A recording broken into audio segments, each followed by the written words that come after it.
ಸಂಗೀತದ ಮಧುರ ಧ್ವನಿ ಆಶಾ ಭೋಸಲೆ ಅವರ ಅದ್ಭುತ ಜೀವನಯಾನ.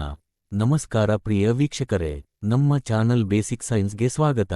ಇಂದಿನ ಈ ವಿಶೇಷ ಕಾರ್ಯಕ್ರಮದಲ್ಲಿ ನಾವು ಭಾರತದ ಸಂಗೀತ ಲೋಕದ ಅಪರೂಪದ ಕೋಗಿಲೆ, ಅನೇಕ ಪೀಳಿಗೆಯ ಹೃದಯಗಳನ್ನು ಗೆದ್ದ ಮಹಾನ್ ಗಾಯಕಿ ಆಶಾ ಭೋಸಲೆ ಅವರ ಜೀವನಯಾನವನ್ನು ತಿಳಿದುಕೊಳ್ಳೋಣ.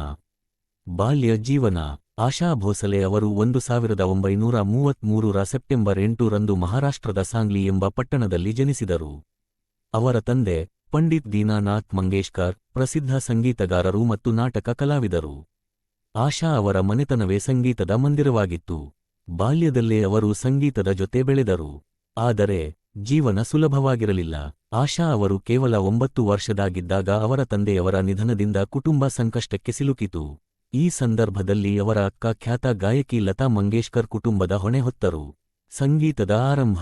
ಆಶಾ ಭೋಸಲೆ ಅವರು ಬಾಲ್ಯದಲ್ಲಿಯೇ ಹಾಡಲು ಪ್ರಾರಂಭಿಸಿದರು. ಮೊದಲಿಗೆ ಸಣ್ಣ ಹಾಡುಗಳು, ನಂತರ ಸಿನಿಮಾಗಳಲ್ಲಿ ಹಾಡುವ ಅವಕಾಶ ದೊರೆಯಿತು. ಆದರೆ ಆರಂಭದಲ್ಲಿ ಅವರಿಗೆ ಮುಖ್ಯ ಗಾಯಕಿಯಾಗಿ ಅವಕಾಶ ಸಿಗಲಿಲ್ಲ. ಅವರು ಅನೇಕ ಸವಾಲುಗಳನ್ನು ಎದುರಿಸಿದರು, ಆದರೆ ತಮ್ಮ ಪ್ರತಿಭೆ ಮತ್ತು ಶ್ರಮದಿಂದ ನಿಧಾನವಾಗಿ ಸಂಗೀತ ಲೋಕದಲ್ಲಿ ತಮ್ಮದೇ ಆದ ಸ್ಥಾನವನ್ನು ನಿರ್ಮಿಸಿಕೊಂಡರು. ಹೋರಾಟ ಮತ್ತು ಯಶಸ್ಸು. ಆಶಾ ಅವರ ಜೀವನವು ಹೋರಾಟದ ಪ್ರತಿರೂಪ. ಅವರು ಹಲವಾರು ವರ್ಷಗಳ ಕಾಲ ಹಿನ್ನೆಲೆ ಗಾಯಕಿಯಾಗಿ ಹಾಡುಗಳನ್ನು ಹಾಡಿದರು. ಆದರೆ ಅವರ ಧ್ವನಿ ವಿಭಿನ್ನವಾಗಿತ್ತು, ಉತ್ಸಾಹಭರಿತ, ಮಧುರ ಮತ್ತು ಶಕ್ತಿಯುತ.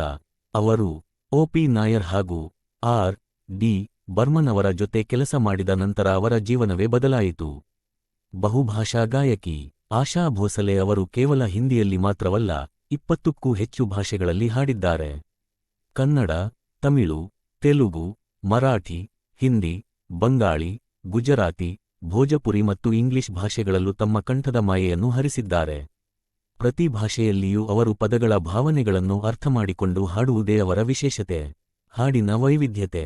ಆಶಾ ಅವರ ಹಾಡುಗಳಲ್ಲಿ ಎಲ್ಲ ರೀತಿಯ ಶೈಲಿಗಳಿವೆ. ಭಕ್ತಿಗೀತೆಗಳು, ಗಜಲ್, ಪಾಪ್, ಫಿಲ್ಮಿ ಹಾಡುಗಳು ಮತ್ತು ನೃತ್ಯ ಗೀತೆಗಳು.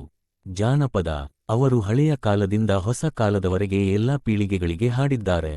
ಪುರಸ್ಕಾರಗಳು ಮತ್ತು ಗೌರವಗಳು. ಅವರು ಅನೇಕ ರಾಷ್ಟ್ರೀಯ ಮತ್ತು ಅಂತಾರಾಷ್ಟ್ರೀಯ ಪ್ರಶಸ್ತಿಗಳಿಗೆ ಭಾಜನರಾಗಿದ್ದಾರೆ.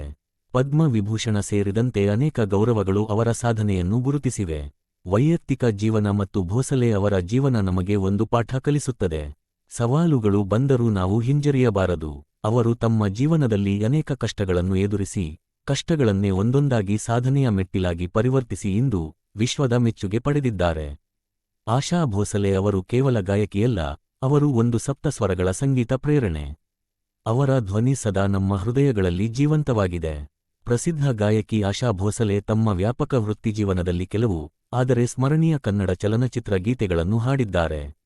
ಆಗಾಗ್ಗೆ ಬಾಲಿವುಡ್ನೊಂದಿಗೆ ಸಂಬಂಧ ಹೊಂದಿದ್ದರೂ, ಅವರು ಕನ್ನಡ ಚಿತ್ರರಂಗಕ್ಕೆ ತಮ್ಮ ಧ್ವನಿಯನ್ನು ನೀಡಿದರು. ಕ್ರಾಂತಿವೀರ ಸಂಗೊಳ್ಳಿ ರಾಯಣ್ಣ, ದೂರದ ಬೆಟ್ಟ ಮತ್ತು ಮುಂಗಾರು ಚಿತ್ರಗಳಲ್ಲಿ ಅವರ ಅತ್ಯಂತ ಗಮನಾರ್ಹ ಹಾಡುಗಳು ಕಾಣಿಸಿಕೊಂಡವು. ಎಲ್ಲ ಭಾಷೆಯಲ್ಲಿ ಒಟ್ಟು ಆಶಾ ಭೋಸಲೆ ಹಾಡಿರುವ ಹಾಡಿನ ಸಂಖ್ಯೆ 12,000ಕ್ಕೂ ಹೆಚ್ಚಿದೆ ಎಂದು ಅಂದಾಜಿಸಲಾಗಿದೆ. ಅವರು ಕನ್ನಡದಲ್ಲಿ ಹೆಚ್ಚು ಹಾಡಿಲ್ಲದಿದ್ದರೂ, ಹಾಡಿದ ಪ್ರತಿಯೊಂದು ಹಾಡು ಬಹಳ ಮಧುರವಾಗಿದ್ದು ಇಂದಿಗೂ ಜನಪ್ರಿಯವಾಗಿದೆ. ಆಶಾ ಭೋಸ್ಲಿ ಅವರು ಹುಬ್ಬಳ್ಳಿ ಕಡೆಗೆ ಬಂದಾಗ ಖ್ಯಾತ ಹಿಂದೂಸ್ತಾನಿ ಗಾಯಕಿ ದಿವಂಗತ ಗಂಗೂಬಾಯಿ ಹಾನಗಲ್ ಅವರ ಮನೆಗೆ ಬಂದು ವಿಶ್ರಮಿಸಿ ಇರುತ್ತಿದ್ದರು ಹಾಗೂ ತಮ್ಮ ಸ್ನೇಹದ ಕುರಿತಾಗಿ ಚರ್ಚಿಸುತ್ತಿದ್ದರು. ಆಶಾ ಭೋಸ್ಲಿ ಅವರು ದಿನಾಂಕ ಏಪ್ರಿಲ್ 12, 2026ರಂದು ತಮ್ಮ ಅಪಾರ ಬಂಧು ಬಳಗ ಹಾಗೂ ಕೋಟಿಗಟ್ಟಲೆ ಶ್ರೋತೃಗಳನ್ನು ಅಗಲಿ ಪಂಚಭೂತಗಳಲ್ಲಿ ಲೀನವಾಗಿದ್ದಾರೆ. ಆದರೆ ಅವರ ಧ್ವನಿ ಇಂದಿಗೂ ನಮ್ಮೆಲ್ಲರ ಮನದಲ್ಲಿ ಜೀವಂತವಾಗಿ ಉಳಿದುಕೊಂಡು ಮಧುರ ಕಂಠದಲ್ಲಿ ಹಾಡುತ್ತಿದೆ. ಈ ವಿಡಿಯೋ ನಿಮಗೆ ಇಷ್ಟವಾದರೆ ಲೈಕ್ ಮಾಡಿ, ಶೇರ್ ಮಾಡಿ ಮತ್ತು ನಮ್ಮ ಚಾನಲ್ಗೆ ಸಬ್ಸ್ಕ್ರೈಬ್ ಮಾಡಿರಿ. ನಾನು ಬೇಸಿಕ್ ಸೈನ್ಸ್ನಿಂದ ನಿಮ್ಮ ಪ್ರಭುಮಠ. ವಂದನೆಗಳೊಂದಿಗೆ ಮತ್ತೆ ಮುಂದಿನ ವಾರ ಇದೇ ವೇದಿಕೆಯಲ್ಲಿ ಭೇಟಿಯಾಗೋಣ. ಧನ್ಯವಾದಗಳು.